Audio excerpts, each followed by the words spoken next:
she was flirting with this guy. I didn't know what to do, and I was picking on her like, why did you touch his elbow when you guys were talking? You were giggling, fear of losing her and not being aware of it. And dude, just imagine, she stayed in a retreat center with the dude that I was jealous of next door.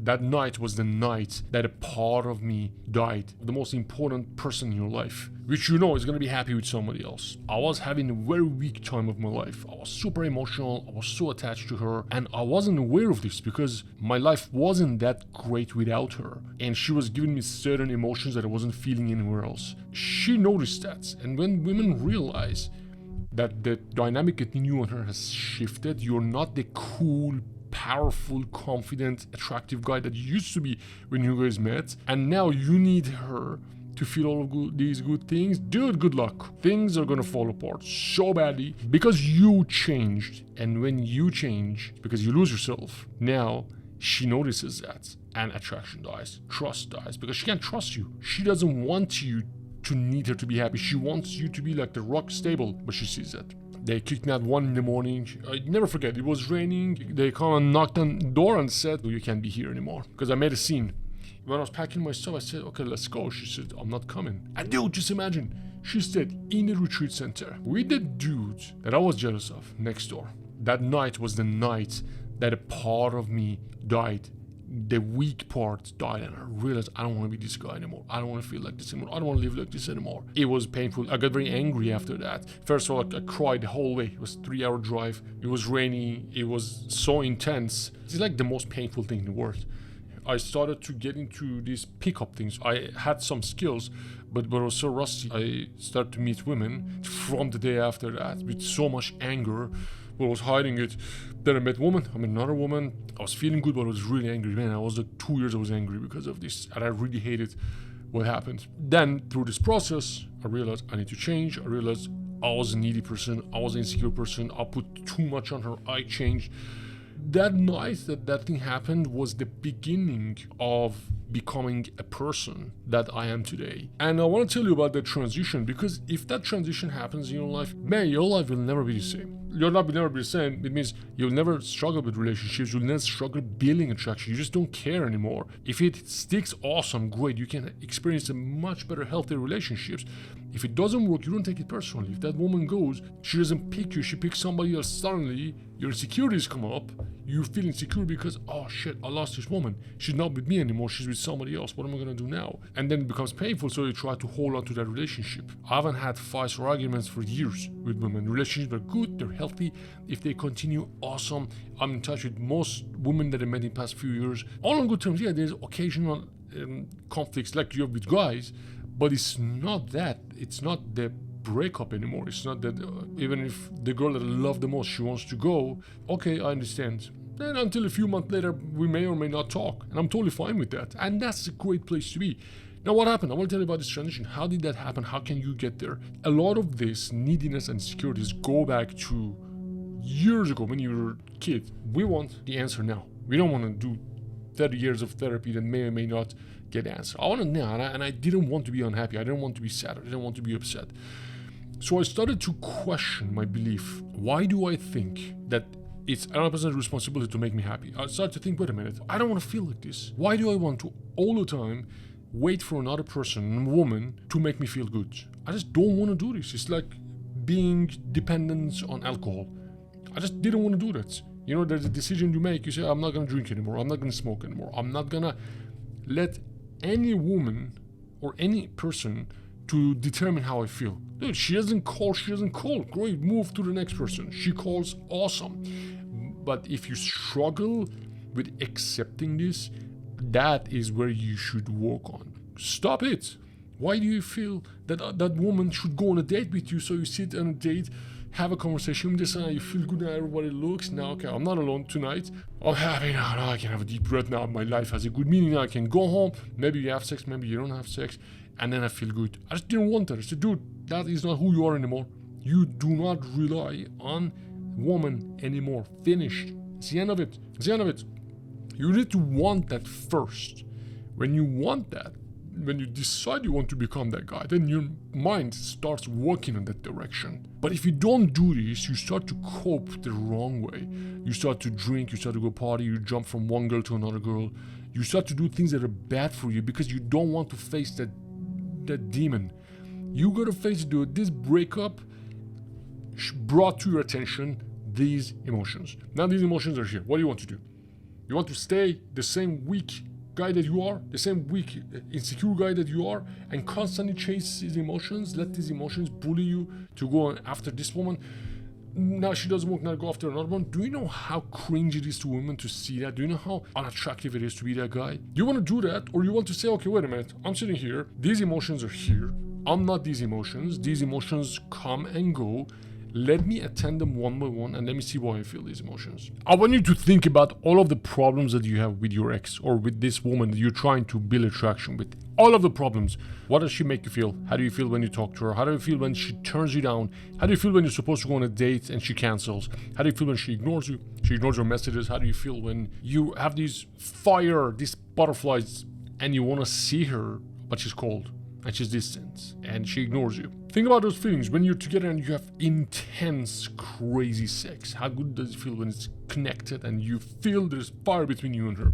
Two types of guys in relationship with women. And type 1, which is the default, is a guy who's always controlled by those emotions. These are the guys who usually get dumped. When we start relationship with women, by default, we're all like this. We don't have awareness of these emotions. We don't have awareness of how we get attached. We mistaken love and attachment. We don't realize what happens when we lose ourselves. And it takes a transformation until you transition to guy category 2. But most guys never make that transition and they continue for the rest of their life. They continue to go from one bad emotion to another bad emotion, from one sex addiction to another love addiction, and continue to suffer. If the pressure gets high and it hits your tolerance level, it hits the threshold, that transition happens. And that forces you to think differently and see relationships for what they are. If you think this woman come to your life and you feel good, if you're obsessing, which by the way, most guys who obsess over women, they don't realize they're obsessing. Their mind tricks them that I'm not obsessing. Because you go so in your world, you're so lost in these emotions and craving that addiction, just like most addicts. The dude says, I'm not an addict. Every weekend he does cocaine or maybe more. These emotions are so like got you under control. You don't feel that you're addicted to these emotions. As a result, you continue to go. What happens that you go from a guy who's average and keeps getting rejected by women, or a guy who has to chase, how can you become the guy who is not this? That transition happens. The pain level goes so great. One of the things that hurts millions, if not billions of people, the idea of monogamy. You get so hurt because of this. Oh no. She has to be my wife to be together forever. And this idea, well, it's not like that. Look how many people cheat. Look at Ashley Madison. Now, if you want to hold on to this belief that, oh no, we have to be together in sickness and health until death do us apart, well, that's not true, because people break up, people get divorced. If you're stuck by this belief and you hold on to this, your life becomes difficult, very difficult. That's not how the system or the universe, the society, the world doesn't care what you believe. It does what it does. You should ask a person who has been divorced or been cheated on recently. They won't believe this. No, divorce is not for me. Like getting hit by a car is not for me, it's for other people. So if you're suffering because you picked some wrong beliefs about relationships, about the woman, about yourself. For example, if you see yourself not deserving to be in a good relationship, if you think you are not capable of going on dates, you tell yourself any story, and these things are complex. Maybe tell yourself stories that I cannot meet anybody like her ever again. I cannot find this person. I don't know what to say. I don't know how to meet. I worry what other people think when I talk to other women. If you tell yourself stories and cockblock yourself and limit yourself, then it means you shoot yourself in the foot and you cut your own wings when you need to fly and get out of this mess. You need to come out of this, you need to fly out of this prison that you are, but you don't allow yourself. Because you tell yourself things, she She is like no one else I ever love. I will never be able to meet anybody like her ever again. All of those negative things that you tell yourself. And if the more of those things you tell yourself, the more insecure thoughts you have, the more you put her on pedestal. Which, by the way, we might have a disconnect here because you may not like what I say, and that's exactly why you are where you are, obsessing over this woman.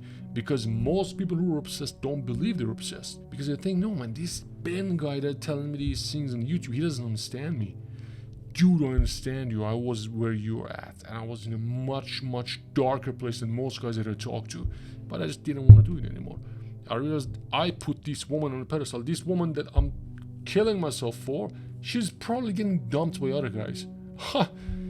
This woman that you're so obsessed with is gonna get dumped by another dude who's getting dumped by another woman who's getting dumped by another guy. It's like a chain, it's like a hierarchy. If you look at it, we are all somewhere in this. You choose where you are. Before you didn't know, but now you know. There was a day in your life that this woman didn't exist. Why do you make an angel, queen, weird thing out of her? Why do you do this, man? Why do you do this to yourself? Oh, Ben, I don't know. Well, I tell you what, you don't know exactly. That's a good answer. You don't know. Because nobody told you. But now you know. It's up to you. The weirdness is in your head. The fear is all in your head. You create those things with your thoughts. Change your thoughts. You want to change your thoughts? Change your belief. Things that help me. I'm not taking care of myself. The less you take care of yourself, the more insecure you will get. The less you socialize, the more insecure you get. The less you talk to women, good women, not in the club, not in the bar with alcohol. Good women, go to yoga class, go to Barre Pilates class, go to cafe, go to places that women are. The more you talk to women in a friendly way, because you need that, you feel better. Just basic conversation. I also teach guys how to get dates and how to meet women. If the girl and guy doesn't really connect, I say, man, make friends with her. Because she may not have anything with you, but she may have 4 or 5 other friends, which most girls do. And if you just friends on yourself, you're friends, you bring some value to her life. If you're cool, if you're high value, if you have things to offer, hey, you just make friends. Women love to have guy friends. You're just friends. And you'll be amazed. She will introduce you to her friends. And each of those 5 friends have another 5 friends. Suddenly, you are in a massive new community. Because it just goes like 1 goes 5, 5 goes 25, 25 goes 125. It just goes bigger and bigger. But the wrong mentality is in her. If she says no to me, I don't want to know anything about her. Man, make friends. You see, it's all about how you think about the situation. Now, if you're suffering, it means you have a series of these thoughts that lock yourself in this situation, and now you're obsessing over your ex. And these thoughts are invisible. These thoughts are super dangerous because you don't see those thoughts. You just see the result. What is the result? The tightness and the burn in your chest that you miss your ex. This is a product of those thoughts that have built this lifestyle for you. And you, without realizing, have put this girl so up in the pedestal, it is taking you months, sometimes even years, to let go of her. If you want to get your ex back, before anything else, read my book. The link is in the description. This is a very long topic. I'll talk about it in next videos. If you have any questions, you can, again, my details are in the book. Message me. Don't worry. I'm going to get you out of this. I'm going to show you how to get your ex back. I'm going to show you how to get yourself back and get your life back. This is Ben. See you in the next video.